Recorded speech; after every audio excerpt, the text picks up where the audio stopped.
Responda aqui. O reconhecimento pessoal, feito ainda lá na fase do inquérito policial. Esse reconhecimento feito em desacordo com as regras do Código de Processo Penal. Ainda assim, ele pode ser utilizado pelo juiz lá na fase da sentença para lastrear um juízo de certeza quanto à autoria do crime e, com isso, viabilizar uma sentença condenatória do réu? Sim ou não? Vamos até o final desse vídeo. Fica comigo aqui que você vai conhecer as respostas do STJ. É interessante para a sua prova que é uma mudança de entendimento recente, inclusive com decisões do STF também sobre esse assunto. Vamos até o final que você não pode errar essa questão na sua prova. Vamos lá.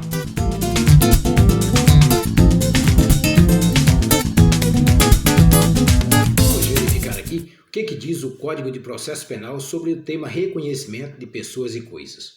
Consta dos artigos 226 ao 288. E no nosso caso aqui específico, que é o reconhecimento de pessoa, ele consta já no primeiro desses artigos citados, o 226. Pode ver aqui do meu lado. Veja que ele resumidamente diz que quando tiver que fazer o reconhecimento de pessoa, proceder-se-á da seguinte forma. No inciso primeiro, ele já diz aí, a pessoa que vai fazer o reconhecimento, ela será convidada a descrever a pessoa que deve ser reconhecida. Por que essa providência?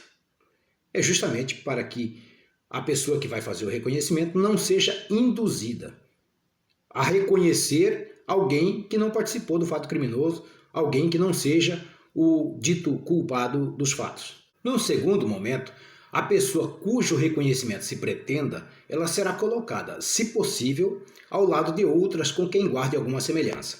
Daí a importância de ter a descrição dela antecipadamente, como vimos há pouco, porque assim colocamos pessoas semelhantes e quem vai reconhecer deverá apontar a quem deva ser reconhecido. E veja que, se houver motivo para se acreditar que a pessoa que vai fazer o reconhecimento ela fique intimidada pela presença de quem será reconhecido, a autoridade policial providenciará para que a pessoa reconhecida não veja quem a reconheceu. Isso é possível na fase pré-processual. Já não é possível essa providência lá na instrução processual, na audiência de instrução e julgamento, ou lá no plenário do júri, nos casos de crimes dolosos contra a vida, essa providência não é possível. Lá, a pessoa reconhecida saberá e verá plenamente quem é que a reconheceu. Isso em nome dos princípios da ampla defesa e do contraditório que devem ser observados com rigor na fase processual.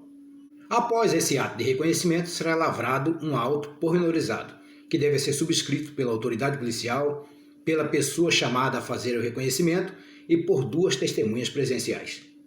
Por que fizemos questão de descrever esse passo a passo aí previsto no Código de Processo Penal?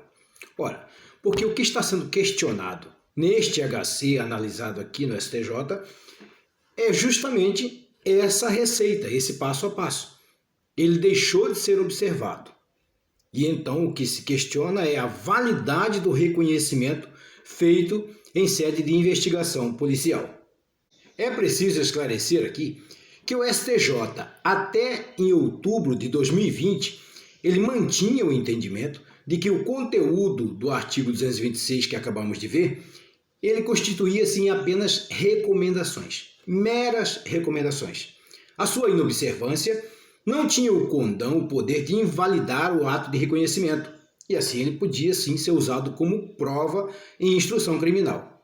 Ocorre que, na Corte Superior de Justiça, o STJ, esse entendimento foi superado, justamente lá em 27 de outubro de 2020. Deixa eu ver a minha colinha aqui para saber o número do HC. Quando do julgamento do HC 598.886 de Santa Catarina. A partir daí, a observância do conteúdo do artigo 226 do Código de Processo Penal passou a ser de rigor. E não observar esse passo a passo que nós acabamos de mencionar invalida o ato de reconhecimento e ele não pode, dessa forma, ser utilizado como prova na instrução criminal. E nesse mesmo sentido foi a decisão da segunda turma do STF, que ao decidir, no dia 23 de fevereiro deste ano de 2022, sobre o HC 206.846, originário do Estado de São Paulo, Veja que as turmas e as Cortes Superiores de Justiça, STJ e STF, marcham no mesmo sentido.